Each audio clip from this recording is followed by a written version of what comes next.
कधी विचार केलाय की आपली स्वतःची सावली, हो चक्क आपली सावली, एक घड्याळ असू शकते? आज आपण याच सावलींची गंमत बघणार आहोत आणि त्यांची ही गुप्त भाषा समजून घेणार आहोत की ती आपल्याला वेळेबद्दल नेमकं काय सांगते.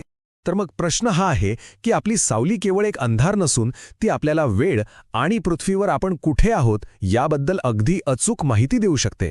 पण हे शक्य तरी कसं आहे? चला हे कोडं मिळून सोडूया. जरा ह्या चित्राकडे बघा.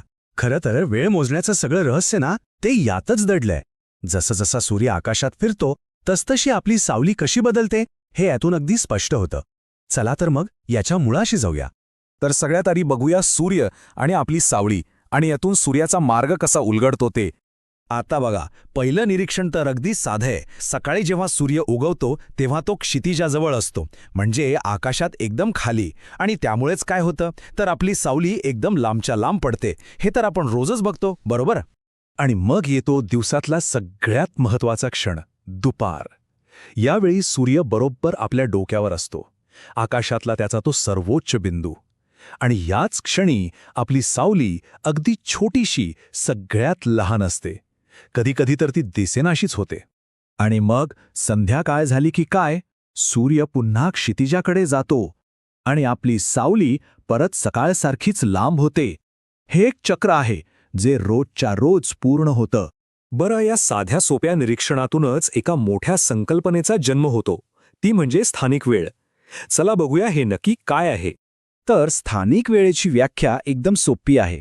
कोणत्याही ठिकाणी जेव्हा सूर्य अगदी डोक्यावर येतो आणि आपली सावली सगळ्यात छोटी होते, बरोबर त्याच क्षणी त्या ठिकाणी दुपारचे 12 वाजले असं मानलं जातं. यालाच म्हणतात स्थानिक वेळ किंवा लोकल टाईम.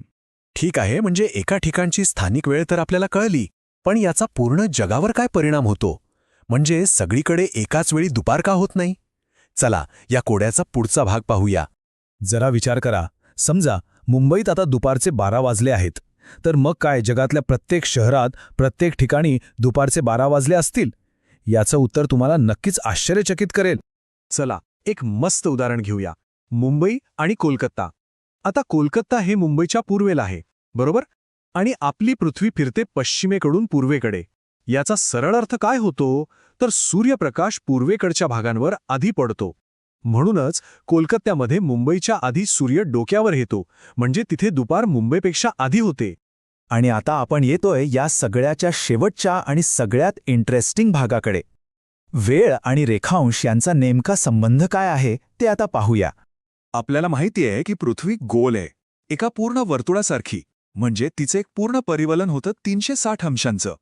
आणि ही एक पूर्ण फेरी स्वतःभोवती मारायला पृथ्वीला वेळ किती लागतो? अगदी बरोबर, 24 तास. आता बघा गंमत. हे गणित किती सोपं आहे. 360 अंशांना जर आपण 24 तासांनी भागलं तर उत्तर काय येतं? 15 अंश प्रति तास. म्हणजे आपली पृथ्वी प्रत्येक तासाला 15 अंश फिरते. आहे की नाही कमाल? आणि थांबा, याला अजून सोपं करूया. एका तासात म्हणजे 60 मिनिटात पृथ्वी 15 अंश फिरते. तर मग 1 अंश फिरायला किती वेळ लागेल? साधा भागाकार आहे. 60 भागले 15 म्हणजे फक्त 4 मिनिटं. याचा अर्थ प्रत्येक एका रेखांशामध्ये तब्बल 4 मिनिटांचा फरक असतो. तर मग ह्या सगळ्याचा अर्थ काय?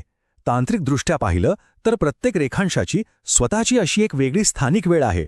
मग विचार करण्यासारखी गोष्ट ही आहे की जर असं आहे तर मग आपण सगळेजण एकच वेळ कशी वापरतो? हा प्रश्न आपल्याला घेऊन जातो प्रमाण वेळेच्या संकल्पनेकडे. पण ती एक वेगळीच रंजक गोष्ट आहे, ज्याबद्दल आपण नंतर कधीतरी बोलू. धन्यवाद.